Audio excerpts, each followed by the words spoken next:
Hi everyone, I'm Josh and welcome to Josh Wright Piano TV. Thanks so much for joining me today.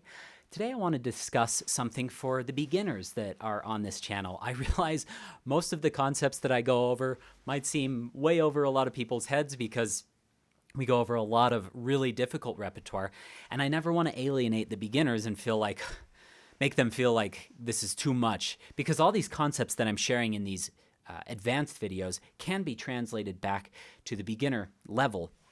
However, let's just go to a beginner concept. I want to talk about learning scales and just a simple little exercise that I use with a lot of my beginning students.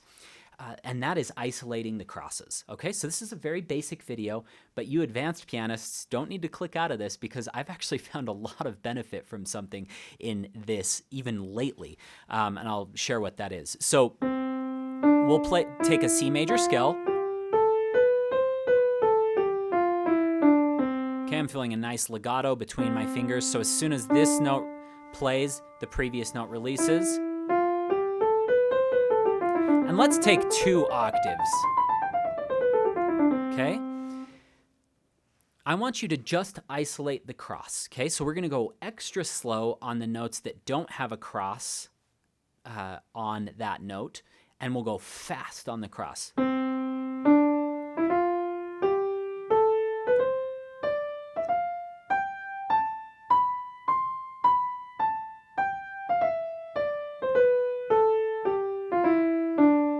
Okay, you can do that in the left hand. Let's do the left hand. Because there are different points of crossing.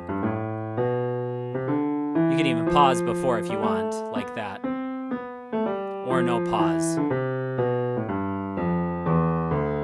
Because the most difficult part of playing a scale is when you have to switch hand positions. Because now that can be hard for students to get this even, but generally it's where the cross occurs that the student has the most trouble, that I've noticed. Another little trick you can use if you're struggling with fingering, say 4 left, 4 right, because the 4 only comes once per octave. 3 comes twice, 2 comes twice, but 4 only comes once per octave. 4 left, 4 right, 4 left, 4 right, 4 left, and if you went up 4 right, 4 left, it kind of gives you an audio rhythm. 4 left, 4 right, 4 left, 4 right, or sorry, 4 right, 4 left, and there's kind of a pause. 4 right, 4 left. So that's another little basic tip. Okay, for you advanced players and you beginners, as you get better at this, one thing that you can think of is, this is something that I actually discussed with my teacher at Michigan. He said anytime you're playing a scale, your hand can go, it can follow the direction that you're going. So I'm coming up to here, and the thumb is kind of falling behind, getting ready to play that note. But as soon as that thumb gets into that position, I am on my next keys. A lot of students, and I've run into this problem even in my own playing, sometimes we'll do that. Okay, so like I'll almost like tuck my hand under, and then my hand has to extend back out. I actually had a weird scale issue in the end of the Chopin concerto. I pulled it off, but I was kind of flaring my 4 and 5 out a bit too much on this, and I finally figured out why I was doing it. It's because when I would cross, my hand would be in that position right there, and so what would I have to do? I'd have to extend the 3. Now the tendons in your 3rd finger, I think if my anatomy is correct, people can leave comments below. I haven't studied the anatomy of where these tendons cross or interconnect or whatever, but it's really hard to extend the 3 without doing something, either extending the 4 or tucking the 4 in, right? Because it has to do with the tendons, how they're connected. So I would come here, I'd be a little bit too tucked in, and then I'd have to extend that, which would pull my 4 out straight, and then I'd almost end up slapping that. Whereas if I would heed this beginner advice, and I would just, as soon as I play that thumb, fall into position, then I can just take those 3 notes right there. And pretty soon, that fixed it. And it actually, because you're playing on all those black keys for that B major, the hand will look a little more extended than if you're just playing a C major scale. Okay, so again, let's go back to our C major scale. Okay, now you can take it even further. Okay, now don't try all 4 octaves or all 2 octaves right away. Just try to there, and then just there. And you can build up in sections. I call that add-on. We've done video on that on my YouTube channel. So just practicing those crosses and then just putting it into the tempo that your slow notes were in is going to be a cakewalk. If you want to go even faster, play your slow notes a little faster. So if I'm trying to get it into this tempo,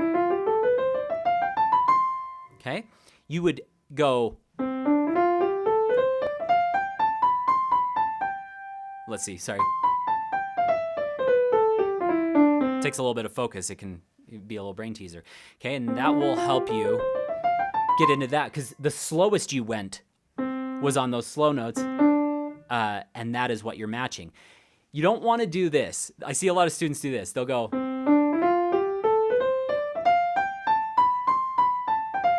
sorry.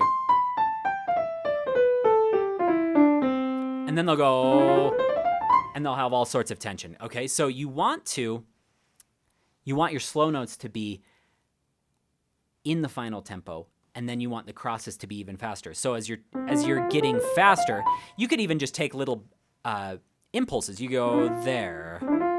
Okay, are my fingers ready? Yep, they're ready. There, okay, there. And see how my hand kind of is like a wet mop as I get into the next position?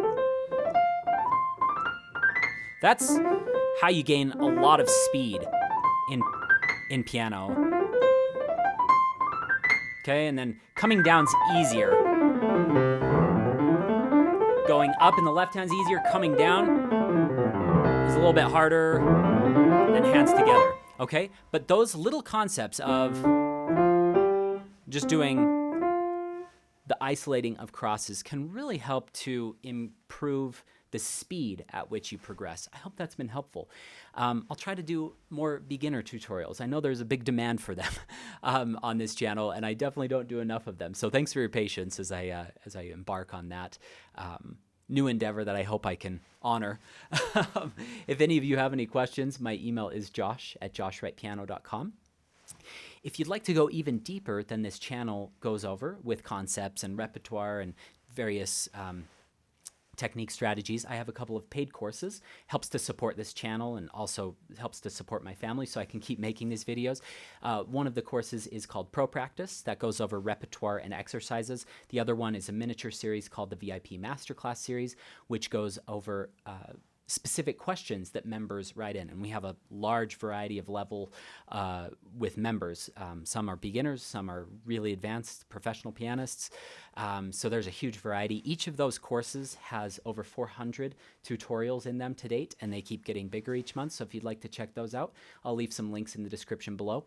If you don't mind subscribing to the channel, this helps to spread the word to as many people as possible. I really do appreciate that. Leaving a like. If you want to be notified, you can hit that bell icon. And then the last link I'll leave in the description is for my gear kit. So all the microphones I use, the lighting, the cameras that I use to make these videos, if that's of any interest to you. Have a great week. Good luck in your practice sessions.